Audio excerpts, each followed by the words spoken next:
Xyler stood perfectly still as the Supreme Commander's holographic image flickered before him. The massive chamber on Xylos was silent except for the soft hum of advanced technology. Xyler's posture was impeccable, back straight, chin lifted, eyes forward. Any display of emotion would be considered a severe weakness and could jeopardize the mission. Scout XZ-479, your service record is impeccable. The Supreme Commander's voice echoed through the chamber. You have been selected for a mission of utmost importance to our species. Xyler felt a surge of pride, but carefully kept his face neutral. I'm honored to serve Xylos, Supreme Commander. You will infiltrate the planet Earth, gather intelligence on human vulnerabilities, and prepare a comprehensive report for our invasion strategists. The commander's face remained expressionless, matching Xylos' cultural norms. Your disciplined mind and unwavering loyalty make you the ideal candidate. Xyler had studied Earth extensively through intercepted transmissions. Humans were an emotional, chaotic species, vastly inferior to the logical, disciplined Xylosians. Their reliance on feelings rather than pure reason made them weak, unpredictable, and perfect for conquest. Your scout vessel has been prepared with our most advanced cloaking and morphing technology. You will appear human, though some minor inconsistencies may remain. Upon arrival, establish a cover identity, infiltrate their social structures, and identify their primary weaknesses. Xyler nodded once, sharply. I will not fail, Supreme Commander. 3 solar cycles later, Xyler's scout ship streaked through Earth's atmosphere. The journey had been long, but uneventful, until now. Warning lights flashed across his control panel as the ship encountered unexpected electromagnetic interference. Stabilization system compromised, the ship's AI announced. Recommend immediate course correction and emergency landing. Xyler's fingers flew across the controls, trying to override the malfunction. The ship shuddered violently as it plunged deeper into Earth's atmosphere. His original landing coordinates, a remote area near a major urban center, were now impossible to reach. Recalculating landing zone, the AI continued. New coordinates identified. Small coastal settlement, minimal population, reduced detection risk. The ship's descent was far from smooth. Xyler gritted his teeth as the vessel crashed through a dense forest canopy before finally coming to rest in a small clearing. The impact was jarring but survivable. Once the dust settled, Xyler activated his morphing technology. His tall, blue-skinned form gradually transformed into a human appearance, though not without flaws. His skin tone was slightly too pale, his movements too precise, and his facial expressions minimal. But it would have to suffice. He buried his ship under fallen vegetation, activated its self-repair sequence, and oriented himself toward the nearby settlement. According to the ship's data, he had landed near a place humans called Sparkling Bay. The first sounds that reached Xyler's ears were unlike anything he had prepared for, a cacophony of music, laughter, and conversation, all mixing together in a disorganized symphony. As he emerged from the forest path, he was assaulted by a riot of colors, smells, and sensations. Strings of lights hung between colorful tents and booths. People moved in seemingly random patterns, stopping at different stalls, talking animatedly, and consuming various substances. A large banner fluttered in the breeze. Sparkling Bay Annual Food Festival. Xyler's training kicked in. This was an ideal anthropological observation opportunity. He moved stiffly through the crowd, cataloging behaviors and interactions for his report. Humans seemed to be engaging in completely illogical activities. They waited in long lines for small portions of food. They spent currency on games with minimal probability of success.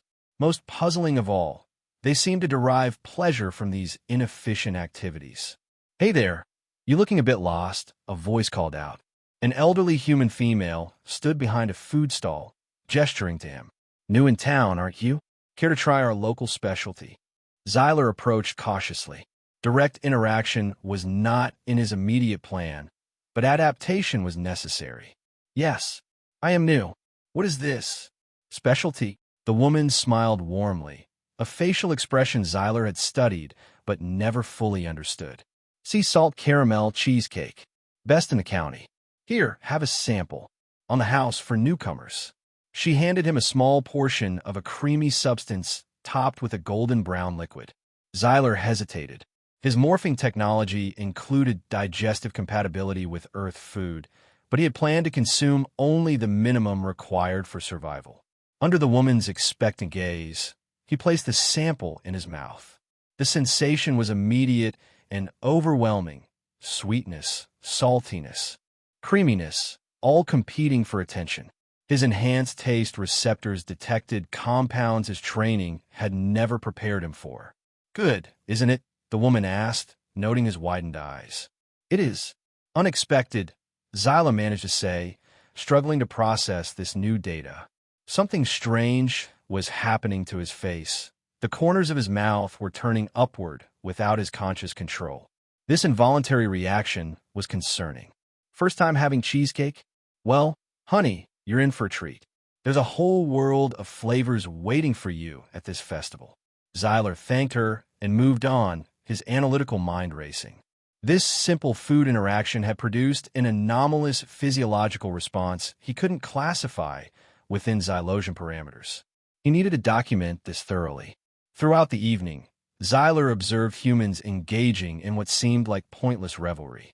They danced to music with no apparent synchronized pattern. They engaged in competitions with no strategic value.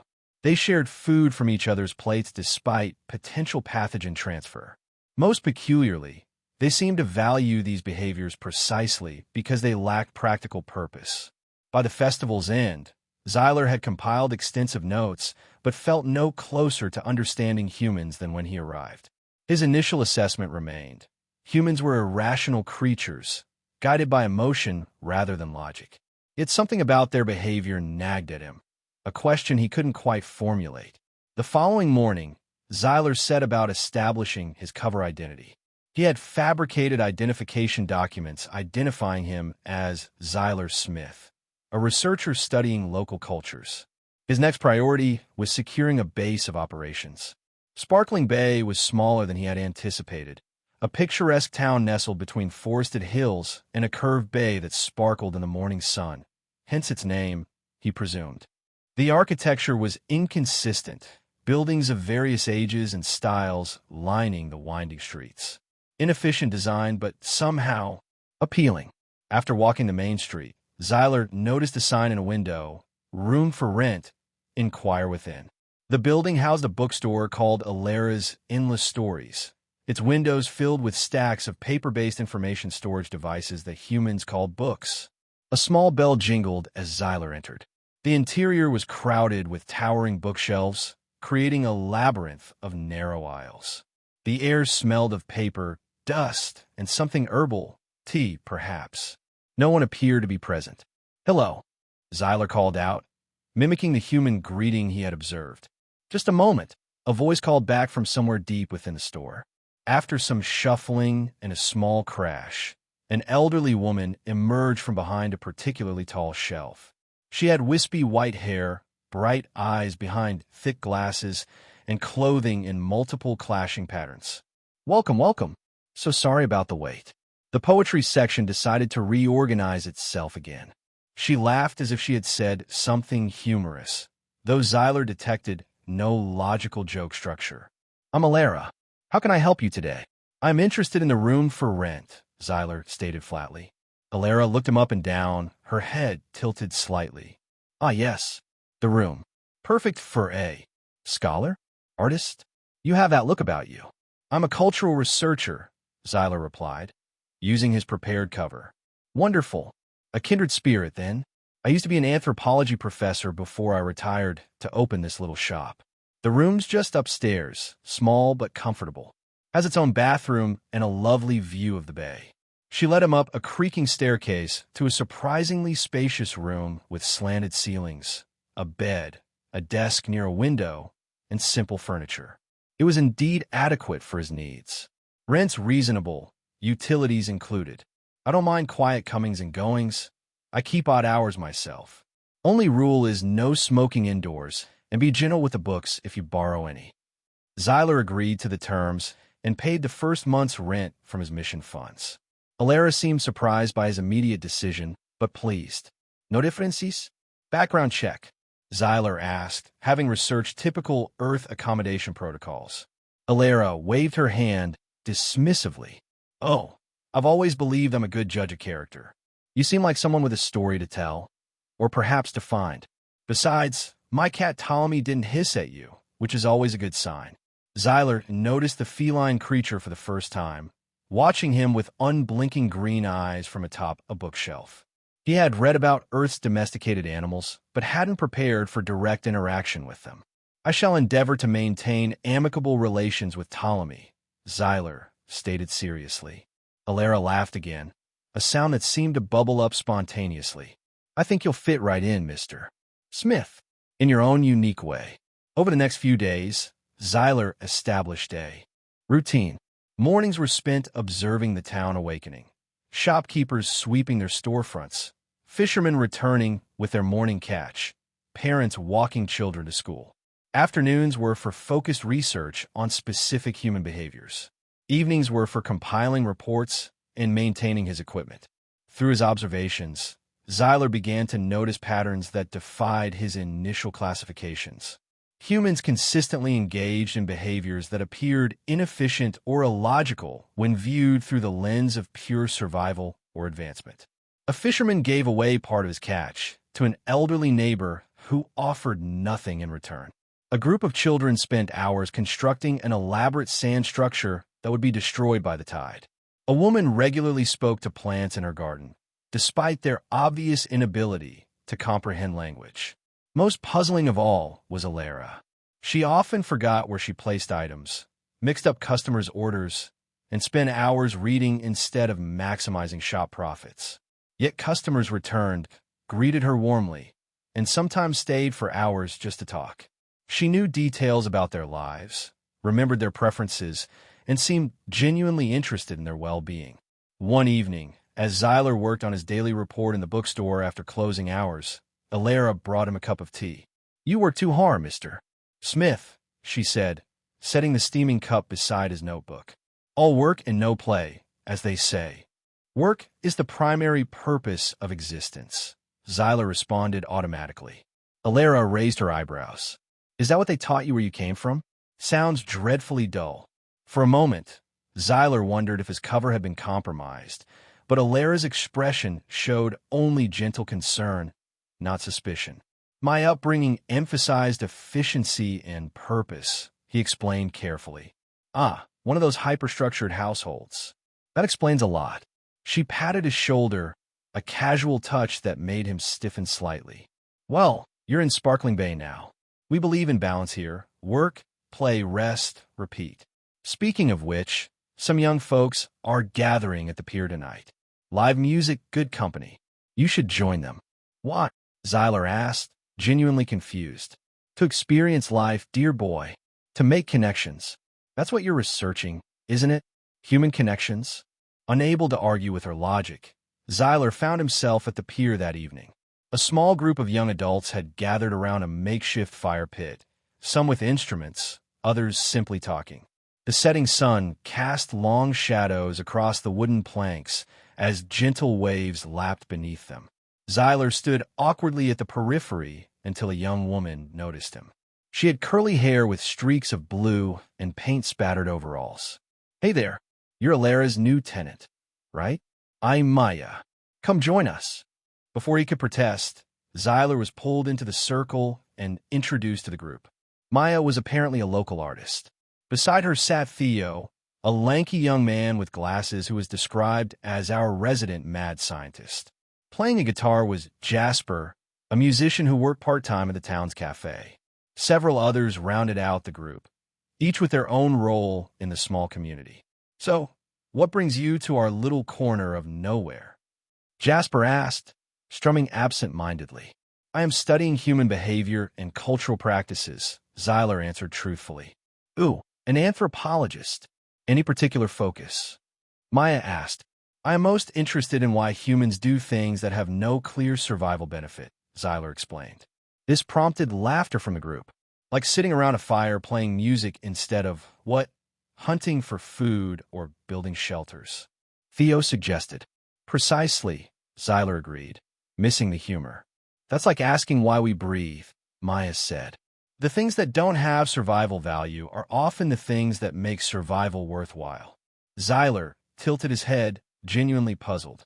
If the purpose is not survival, then what is it? Connection, Jasper said, his fingers still dancing across the guitar strings. Joy, beauty, growth. Sometimes it's just curiosity, Theo added. Wanting to know how things work, even if that knowledge doesn't immediately benefit you. These concepts were difficult for Xyler to process within his Xylosian framework.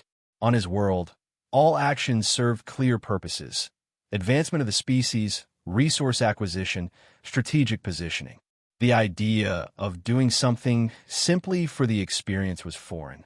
As the evening progressed, Xyler found himself drawn into conversations that ranged from philosophical debates to silly jokes. The group seemed to accept his formal manner of speaking and literal interpretations as quirky personality traits rather than signs of his alien nature. When Jasper started playing a haunting melody and Maya began to sing, Xyler experienced a strange sensation, a tightness in his chest, a prickling behind his eyes. The music had no practical value, conveyed no tactical information, yet it stirred something within him that he couldn't classify. Walking home later, Xyler's analytical mind struggled to integrate the evening's observations. These humans had included him without apparent motive. They had shared food, stories, and music freely. There was no hierarchy, no clear leadership structure, just a fluid exchange of ideas and emotions. For the first time since arriving on Earth, Xyler began to question whether his initial assessment of human weakness was entirely accurate. There seemed to be a strength in their connections that he hadn't accounted for, a resilience born not of rigid discipline, but of flexible adaptation and mutual support. As weeks passed, Xyler found himself increasingly integrated into sparkling Bay's community life. His interactions with Alara grew from purely transactional to something resembling friendship. She seemed to accept his peculiarities without judgment, often saying, "It takes all kinds to make a world, dear." The group from the pier, Maya, Theo, and Jasper, also began including him in their activities. They called themselves the Misfits and seemed to pride themselves on their nonconformity. They took Xyler tittapooling, hiking in the surrounding forests, and to various local events. Each outing presented new challenges for Xyler's ability to maintain his human facade. When invited swimming, he had to decline, as his morphing technology had limitations with full water immersion. When offered alcohol, he had to carefully simulate its effects without actually consuming much. When asked about his past, he had to fabricate stories consistent with his cover identity. Yet despite these complications, Xyler found himself looking forward to these social interactions. They were fascinating from a research perspective, certainly, but there was something more, a sense of anticipation that didn't align with pure scientific curiosity. One particular incident marked a turning point in Xyler's mission. The town had organized a community project to restore the old lighthouse at the edge of the bay. The historic structure had fallen into disrepair, and volunteers were gathering to clean, repair, and repaint it. Initially, Xyler joined the project purely for observation purposes. However, when he noticed the volunteers struggling with the lighthouse's ancient electrical system, he found himself offering suggestions. "The power distribution is inefficient," he explained to Theo, who had been assigned to the electrical team. "If you reconfigure the wiring pattern to create a parallel circuit rather than a series, you would achieve better performance with less energy loss." Theo looked at him with surprise. "How do you know so much about electrical engineering? I thought you were an anthropologist." Xyler realized his mistake too late. He had revealed knowledge beyond what would be expected from his cover identity. "I have diverse interests. My father was an electrician," he improvised. "Well, whatever your background, we could really use your help. This lighthouse has been a nightmare to figure out." Before he could formulate a reason to decline, Xyler found himself working alongside Theo, applying his advanced technical knowledge. carefully disguised as human-level expertise, to solve the lighthouse's problems. The work was engrossing, and for hours he forgot about his mission, focused entirely on the challenge at hand. When they finally got the ancient light mechanism working, the beams sweeping across the darkening sky, the entire volunteer crew erupted in cheers. Theo slapped Xyler on the back, grinning widely. "We did it. Man, we make a great team." The sense of accomplishment that flooded through Xyler was unlike anything he had experienced on Xylos. There, achievements were expected and acknowledged with formal recognition, not this spontaneous expression of shared joy. The feeling was pleasant, more than pleasant. It was deeply satisfying in a way he couldn't quite analyze. This unexpected emotional response concerned Xyler. According to his training, such feelings were primitive evolutionary holdovers that Xylosians had evolved beyond. Yet here he was, experiencing what humans might call pride or happiness. Later that night, as Xyler worked on his report, he found himself hesitating over how to describe the lighthouse incident. The logical approach would be to document his technical contribution as a means of deepening his cover and gathering data on human collaborative behaviors. But something felt wrong about reducing the experience to tactical terminology. After several attempts, he settled on a compromise. Human collaborative efforts appear to generate an emergent property beyond the sum of individual contributions. Further study required to assess potential strategic implications. It wasn't entirely accurate, but it was the closest he could come to describing what he had felt without betraying his mission parameters. Similar incidents accumulated over the following weeks. Xyler helped Maya prepare for an art exhibition, offering a different perspective that she found refreshingly analytical. He assisted Jasper in troubleshooting acoustic problems at a local venue. He even reluctantly agreed to be a test subject for one of Theo's harmless inventions, a device that supposedly could predict weather changes based on atmosphere pressure variations. It didn't work, but Theo's enthusiasm remained undimmed. With each interaction, Xyler found it harder to maintain emotional distance. He began noticing subtle changes in his behavior, small smiles appearing unbidden, laughter escaping at unexpected moments, a strange warmth when Alara called him "dear boy," or when the misfits included him in their inside jokes. His nightly reports became increasingly conflicted. The data he collected was thorough and detailed, but his analysis kept bumping up against his growing personal involvement. He found himself highlighting human resilience and creativity alongside their vulnerabilities, painting a more complex picture than his mission brief had anticipated. One evening, as Xyler sat in Alara's bookshop helping her catalog a new shipment, she fixed him with one of her penetrating gazes. "You've changed since you arrived here," she observed. Xyler froze momentarily. "In what way?" "You smile more. You listen differently, not just collecting information, but really hearing what people say. You've started to connect. Is that problematic?" Xyler asked cautiously. Alara chuckled. "Quite the opposite. It's wonderful to watch someone come out of their shell. We all noticed how reserved you were when you first arrived. Whatever you were running from or searching for, I think you're finding some peace here." Her assessment was disturbingly accurate, though not in the way she imagined. Xyler wasn't sure how to respond, so he simply nodded and returned to his cataloging. Later that night, lying awake in his room, Xyler confronted an uncomfortable truth. He was developing emotional attachments to these humans. Worse still, these attachments were affecting his mission objectivity. The very weakness he had been sent to study was beginning to influence him. The logical course of action would be to distance himself, to reassert his Xylosian discipline and complete his mission dispassionately.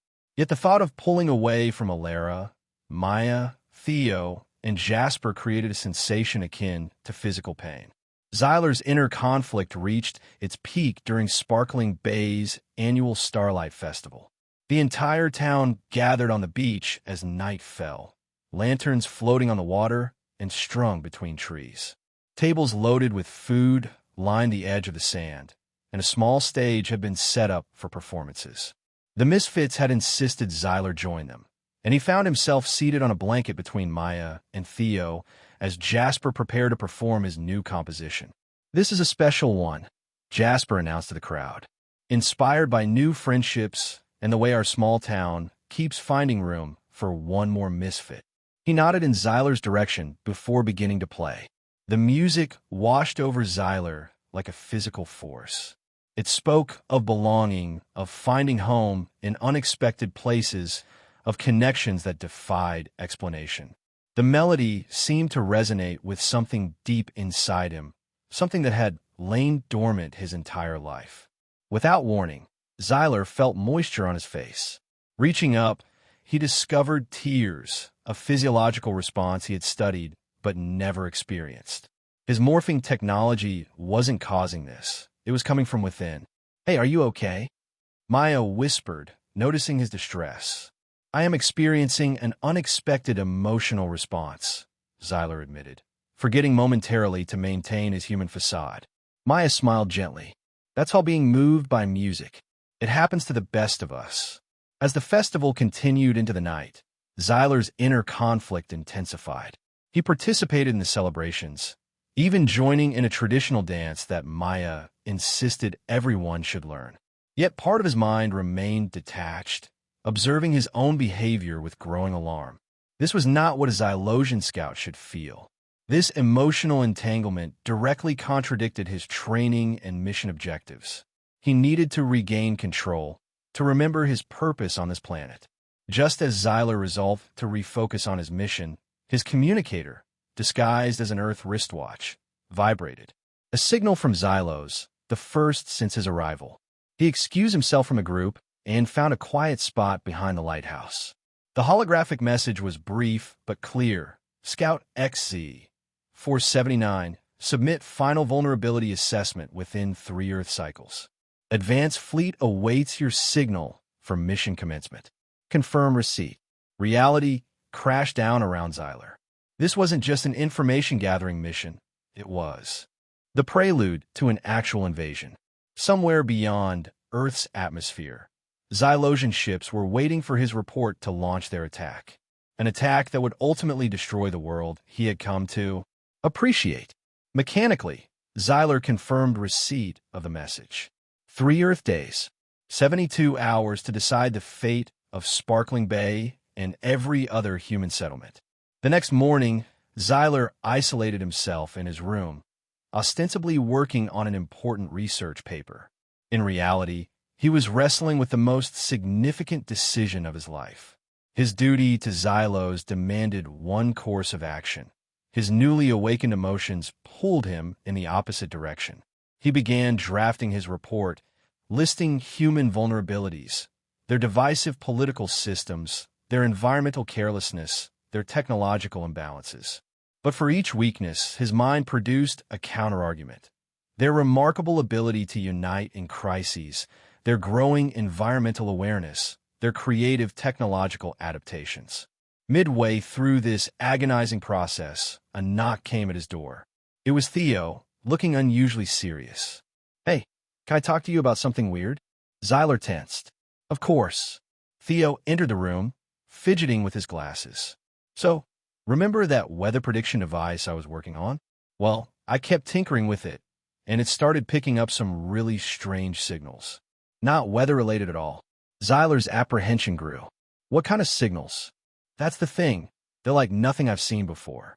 Encoded, definitely not using any standard Earth protocol." Theo paused, studying Zyler's face. "And here's the weird part. They seem to be communicating with something in this vicinity. Something that occasionally responds." Blood drained from Zyler's face. The self-repair sequence on his ship must have been sending automated status reports, and his recent communication with Xylos had created a spike in activity. Theo's device had inadvertently detected this extraterrestrial communication. "I'm sure there's a logical explanation," Zyler said, struggling to maintain composure. "That's what I thought too." So I triangulated the response signals. Theo's eyes bored into Zyler's. "They're coming from this building, specifically from this room." The silence that followed seemed to stretch for eternity. Zyler considered his options. He could neutralize Theo's memory of this discovery, but that would require technology from his ship. He could deny everything, but the evidence was compelling. He could flee Sparkling Bay immediately, but that would mean abandoning. "You're not human, are you?" Theo asked quietly. The direct question, asked without fear or accusation, broke through Zyler's defenses. "No," he admitted. "I am not." To Zyler's surprise, Theo's face lit up with excitement rather than terror. "I knew it. I mean, there were so many signs. The way you talk, how you're confused by the simplest social cues, your incredible knowledge of technologies you shouldn't understand. This is amazing." "You're not afraid." "Afraid? This is literally the coolest thing that's ever happened in Sparkling Bay. Probably the coolest thing that's ever happened to me." Theo was practically bouncing with excitement. "Where are you from? How did you get here? What do you really look like? Is your name actually Zyler, or is that like a human-friendly version? Do you have a spaceship? Can I see it?" Zyler held up a hand to stem the flood of questions. "Theo, this is serious. My presence here is not benevolent." That sobered Theo slightly. "What do you mean?"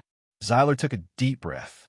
"I was sent to assess Earth's defenses and weaknesses in preparation for a potential military engagement." "You mean an invasion?" Theo said, his excitement fading. "You're a scout for an alien invasion force." "That was my assignment, yes." "Was." Theo picked up on the past tense. Zyler moved to the window, looking out at Sparkling Bay, the lighthouse they had restored together, the beach where the festival had been held, Alara's bookshop below. "I am experiencing a conflict between my mission objectives and my personal observations." "You like us," Theo said simply. "You've made friends here. You don't want to see us conquered." "It's more complicated than that," Zyler insisted, though it wasn't, not really. "My species believes yours to be weak because of your emotions, your attachments. We value logic, discipline, efficiency. Yet I've observed strengths in humanity that my people never considered: creativity, adaptability, connection. Qualities that emerge precisely because of those emotional traits we dismissed." Theo was quiet for a moment, processing. "So what happens now? Are your people coming regardless of what you report?" "They await my signal and final assessment. I have less than 3 of your days to transmit it. And if you don't, they would eventually send another scout, but it could take many years. Your planet is distant from ours." Theo began pacing the small room. "We need to tell the others." "What?" "No," Zyler protested. "They would not understand. They would fear me, report me to your authorities." "You really don't know them very well, do you?" Theo shook his head. "Maya talks to her paintings. Jasper thinks music can heal quantum disruptions, whatever those are. Alara believes her cat can read minds. And me? I've been hoping to meet an alien my entire life. We're the misfits for a reason, Zyler. Trust us." That evening, in the back room of Alara's bookshop, Zyler revealed his true nature to the small group. He explained his mission, his growing doubts, and the impending deadline. To demonstrate the truth of his claims, he briefly deactivated part of his morphing technology, allowing his blue skin and true eyes to show. Their reactions varied. Maya gasped, then immediately wanted to paint him. Jasper muttered something about cosmic vibrations being real after all. Alara simply nodded, as if confirming a long-held suspicion. "I always knew you were different, dear," she said. "Though I must admit, extraterrestrial wasn't my first guess. I was thinking European." Once the initial shock passed, the group turned to the problem at hand: how to prevent an alien invasion. "Could you just lie in your report?" Maya suggested. "Tell them we're too dangerous to invade?" "My people are thorough," Zyler explained. "They would detect inconsistencies, demand evidence." "Then we give them evidence," Theo said, eyes gleaming with the light of inspiration. "We stage it." "What do you mean?" "We create scenarios that make humans look simultaneously too dangerous and too weird to bother with. We film them, provide readings, whatever data your people need. Make Earth seem like the worst invasion target possible. A cosmic gaslighting operation." Jasper exclaimed. "I love it." The plan took shape rapidly. Each person contributed ideas based on their understanding of what might deter a hyperlogical, efficiency-focused species.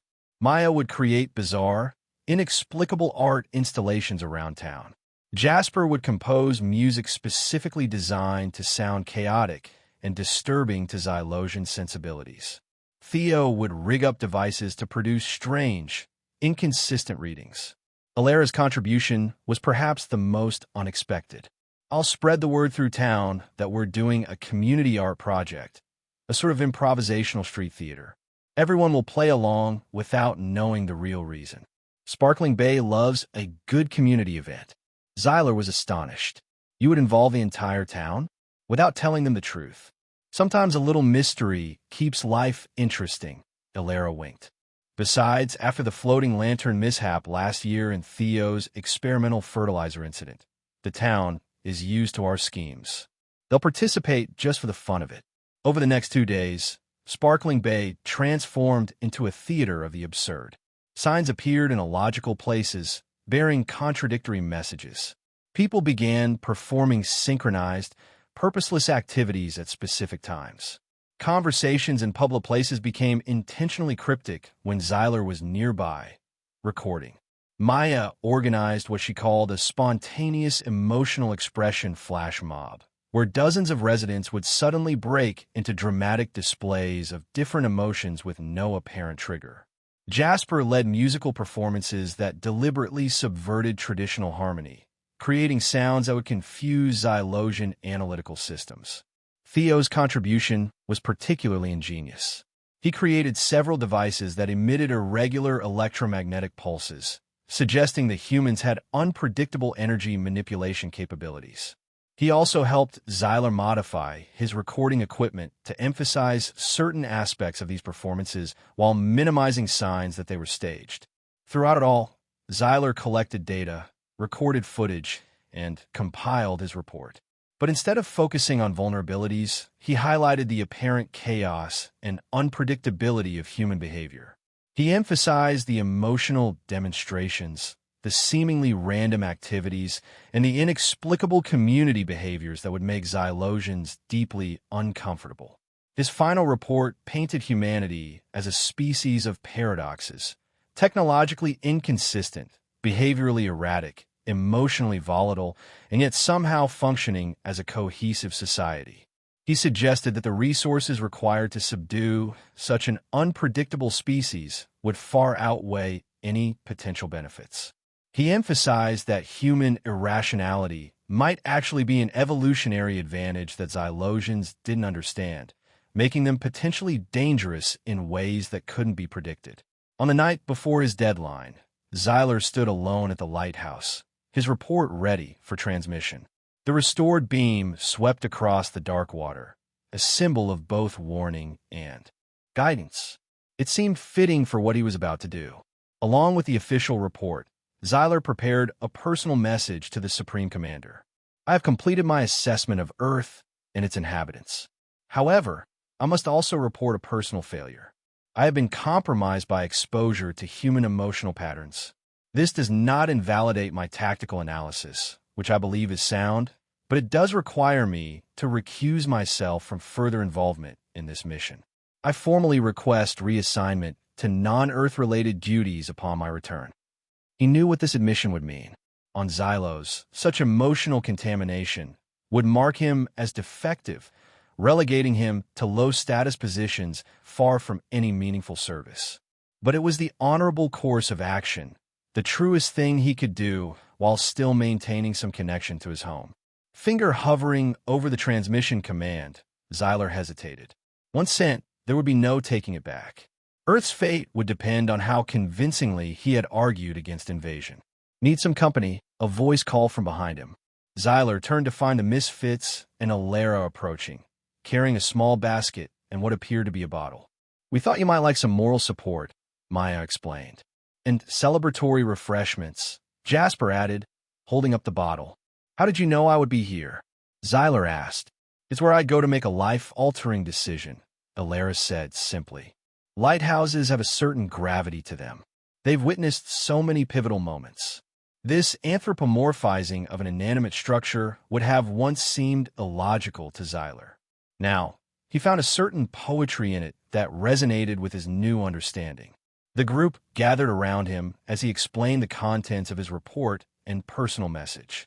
So you're sacrificing your standing in your own society to protect ours, Theo summarized. That's a lot, Xyler. It is the correct action, Xyler stated. It honors truth. It's more than that, Maya said softly. It's brave and kind. Those were not words Xyler had ever expected to have applied to him. On Xylos, they would be considered irrelevant at best, weaknesses at worst. Yet here, in this moment, they felt like the highest praise. With his friends bearing witness, Xyler activated the transmission. The data packages and message sped through space toward Xylos. Whatever happened next, he had acted with integrity, both to his birth culture and to the new values he had embraced. Jasper opened the bottle and poured a small amount of sparkling liquid into cups for everyone. A toast, he proposed, to Xyler, who came as a scout and became a friend. And to Earth, Alara added, may it remain blissfully uninvaded. To belonging, Maya said, raising her cup. To misfits finding each other, Theo concluded. Xyler raised his cup as well, letting the simple ritual acknowledge the profound shift in his life. To finding home in unexpected places, he said, surprising even himself with the sentiment. 3 days later, a response arrived from Xylos. Xyler gathered the misfits and Alara in his room as he accessed the message. The Supreme Commander's holographic form appeared, as stern and emotionless as ever. Scout XC 479, your report has been analyzed extensively. While your emotional compromise is regrettable, the data you provided has led to a strategic reassessment. Earth has been classified as a low-priority target with an unfavorable cost-benefit ratio. The invasion fleet has been redirected to more suitable objectives. A collective sigh of relief filled the room. Furthermore, the commander continued, your request for reassignment has been denied. Instead, due to your contamination, you are hereby severed from Xylosian service. No retrieval vessel will be dispatched. You are to remain in isolation on Earth to prevent further spread of emotional contagion. This decision is final. The hologram disappeared, leaving Xyler staring at empty air.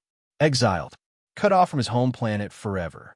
It was both exactly what he had expected and more final than he had prepared for. To his surprise, he felt Alara's hand on his shoulder. Well, she said gently, it seems you're stuck with us, dear boy. I'm sorry, Theo said. I know this isn't what you wanted. But was that true? Xyler wasn't sure anymore. The thought of returning to Xylos, to its cold efficiency and emotional suppression, no longer appealed to him. Here on Earth, in Sparkling Bay, he had found something he hadn't known he was missing. Perhaps, Xyler said slowly, this outcome is not unfavorable. I have much more to learn about human customs and behaviors. Plenty of time for that now, Jasper grinned. You'll need a job, Maya pointed out practically. Something that uses your skills, but doesn't raise too many questions. I've been thinking about that, Theo interjected. With your technical knowledge, you could open a repair shop. People are always complaining about how nobody can fix anything properly anymore. I could assist with such tasks, Xyler agreed. Though I would need to be careful not to implement technologies beyond Earth's current capabilities. Oh, I don't know, Alara mused. A little innovation never hurt anyone. Just keep it subtle. In the weeks that followed, Xyler established himself as Sparkling Bay's resident tech wizard. With Theo's help, he opened a small repair shop specializing in electronics, appliances, and anything mechanical. His work quickly gained a reputation for quality and ingenuity, though he was careful to ensure his solutions appeared to use only Earth technology. His ship, permanently grounded, became a secret workshop hidden in the forest, accessed only by the misfits and Alara when they needed privacy or wanted to learn more about Xylosian culture. Xyler gradually shared aspects of his world with them, its history, science, art, such as it was, while they continued to introduce him to the boundless variety of human experiences. He learned to dance, awkwardly, to appreciate poetry with logical analysis that made Alara chuckle, and to cook with surprising aptitude. He discovered a talent for chess, a fondness for thunderstorms, and an unexpected affinity for Ptolemy the cat, who seemed to accept his alien nature more readily than his human one. Occasionally, Xyler would climb to the lighthouse at night and look up at the stars, wondering what was happening on Xylos, whether they ever thought of their abandoned scout. But these moments of nostalgia grew less frequent as his life in Sparkling Bay deepened. One evening, a year after his arrival, Xyler sat with the misfits on the beach, watching the sunset.